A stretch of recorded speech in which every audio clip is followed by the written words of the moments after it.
Bakit ba sa panahon ngayon mas madali na lang magloko kaysa magsabi ng totoo? Bakit ba umaabot sa punto na kailangan pa natin magsinungaling sa mga partners natin? Bakit ba kailangan nagloloko pa tayo bago tayo umalis sa isang relasyon? Alam niyo hanggang sa ngayon, hindi ko naiintindihan kung bakit hanggang ngayon may mga taong mas pinipili nilang magloko kaysa magsabi ng totoo. Eto ha, kung gusto niyo makipaghiwalay sa mga partners ninyo, palagi niyong tatandaan that the least thing you can do to your partner is to be honest. Ang dali-dali lang naman sabihin na ayoko na kasi okay ako nagsawa ka, explain mo yung rason mo kung bakit ka nagsawa. Bakit kailangan pa umabot sa punto na kailangan mo pang lokohin yung isang taong nagmamahal lang naman sa'yo? Bakit kailangan pa nating manira ng buhay kung ang solusyon lang naman ay magpapakatotoo tayo? I'm not gonna come clean kasi ako rin naman minsan nahihirapan ako magsabi kung ano talaga yung totoo sa akin. Pero ibang usapan na kasi kapag may ibang tao nang involve. Lalo na yung mga taong ang gusto lang naman sa buhay ay mahalin tayo. Lalo na yung mga tao na nangako sa atin na sasamahan nila tayo panghabang buhay.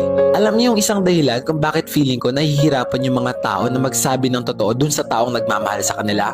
Natatakot sila na mawala yung comfortability na nararanasan nila dun sa tao na yon.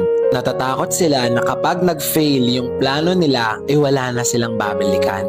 Alam nyo sana kung ayaw nyo naman na talaga, magsabi na lang kayo.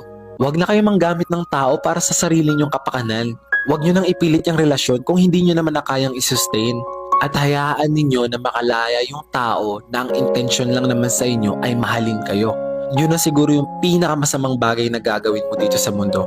Yung abusuhin yung isang taong wala namang masamang intensyon sa'yo. Kaya kayo sa lahat ng mga nanonood, please lang huwag nyo nang gayahin. Please lang huwag kayong maging selfish. Kasi in between sa inyong dalawa, hindi lang naman kasi ikaw yung taong may pakiramdam. Hindi lang ikaw yung taong nasasaktan. I really feel sorry para sa mga taong nagmahal. Tapos in the end, ang kapalit ay niloko lang naman sila.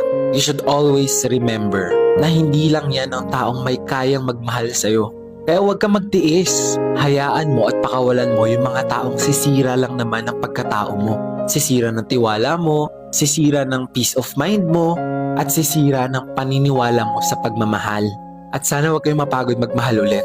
Dahil naniniwala ako na balang araw darating yung taong para sa'yo at kailangan mo lang sumubok ulit.